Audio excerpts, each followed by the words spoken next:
Hello everybody, it's Prepper Wet Colleen. I'm just doing a quick little video. I got super busy working on a shelter for the animals today that I kind of lost track of time. But talking about foods that you can eat, if everything goes bad, you can always, one of the things that I do even now is make really good hot coffee on a cook fire. And then tonight we're just having some hamburgers over a small fire. So, because sometimes you just think very small. You don't want a big bonfire. You want something small, low to the ground, not a whole lot of smoke.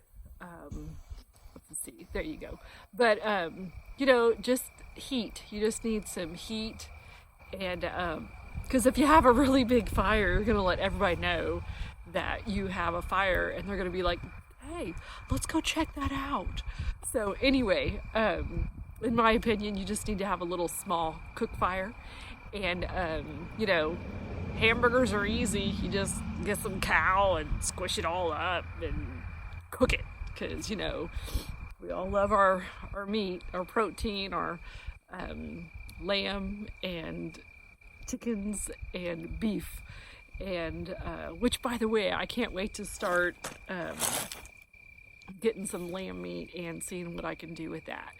But and next Monday I'll have another little video on cooking some food. I have it canned chicken and rice and some spices, because it's really about your spices. You can have a lot of beans and rice and canned meat if you have spices. So if you don't have a lot of spices, you might want to go get some. Anyway, my glasses fall off. Anyway, y'all have a good one. Remember, keep on keeping on. You can do it.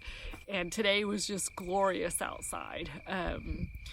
Our family, we were mostly outside today because it was just gorgeous. Y'all have a good one. Bye-bye.